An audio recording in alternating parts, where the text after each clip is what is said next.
Bonjour à tous et bienvenue dans 360. L'actualité du week-end a bien évidemment été marquée par un séisme de magnitude 6,8 qui est survenu au Maroc vers 23 heures le vendredi. À l'heure où j'écris le script de cette vidéo, le bilan est de plus de 2900 morts. Et j'aimerais prendre un peu de temps pour vous parler du contexte géologique derrière cette catastrophe. Alors, chrono. Donc, à grande échelle, ce séisme s'inscrit dans la convergence, le rapprochement si vous préférez, entre les plaques tectoniques Eurasie et Afrique. Ce rapprochement est en cours depuis une centaine de millions d'années environ, et la collision continentale a déjà commencé en plusieurs endroits, et notamment autour de la mer d'Alboran et dans la région de Gibraltar. Bref, juste au nord de l'épicentre du séisme de vendredi.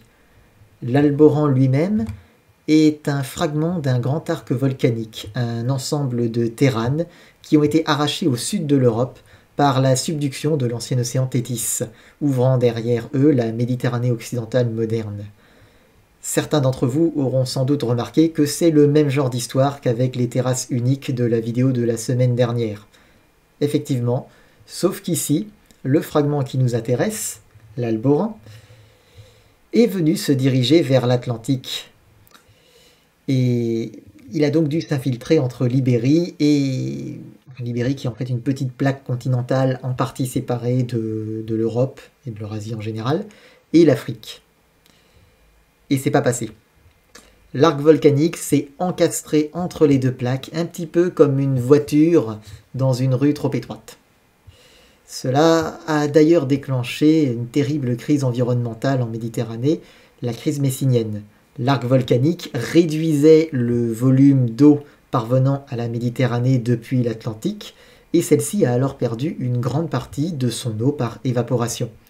J'en parlerai plus en détail une prochaine fois.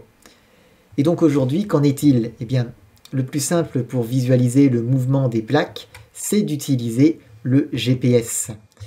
Sur cette carte, vous pouvez voir la plaque, toute la région, avec les mouvements de stations GPS qui ont été indiqués par les flèches rouges. Ce qu'il faut comprendre, c'est que toute la surface de la Terre étant mobile, pour pouvoir comprendre le mouvement, il faut choisir un point comme étant la référence. En l'occurrence, cette carte, elle est faite en référentiel Europe fixée. Donc, on considère que l'Europe est immobile et on calcule les mouvements de l'Afrique par rapport à l'Europe. Ce genre de carte, c'est notamment très utile quand on veut comprendre le mouvement d'une des plaques en particulier.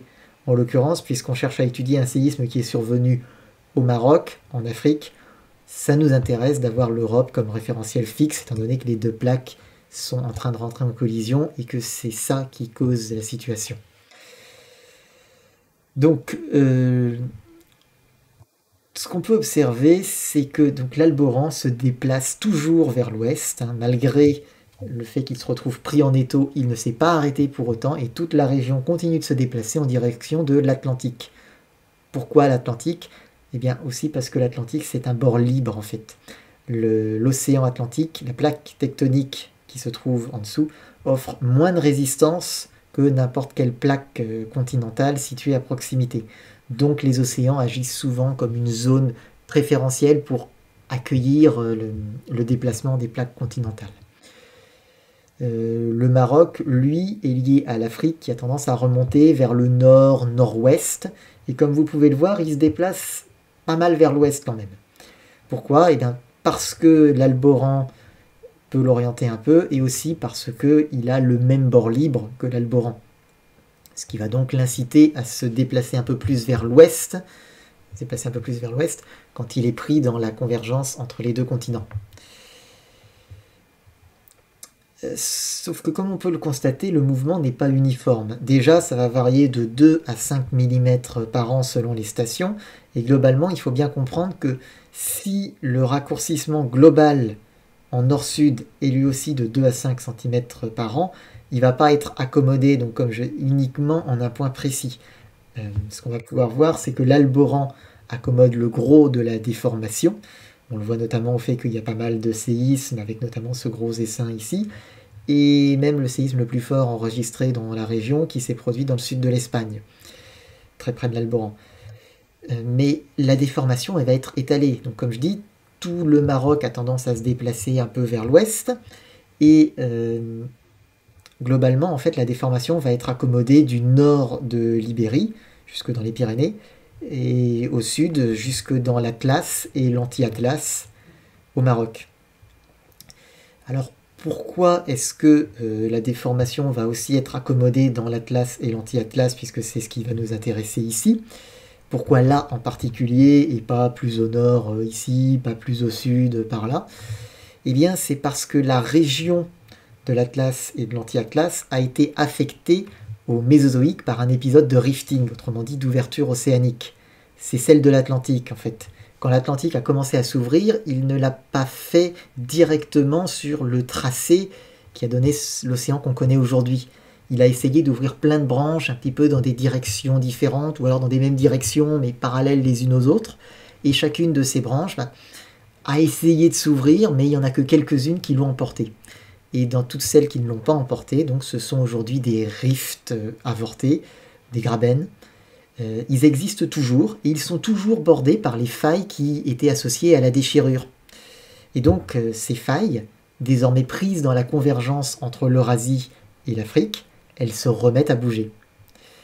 Donc en résumé, si le séisme a eu lieu là au Maroc, c'est parce que l'Eurasie et l'Afrique sont actuellement en train de se rapprocher l'une de l'autre et ont commencé à rentrer en collision, que l'Alboran est venu bloquer encore plus la situation en s'insérant entre les deux, que la région du Maroc a en plus été affectée par un rifting océanique qui a laissé des failles qui sont toujours présentes.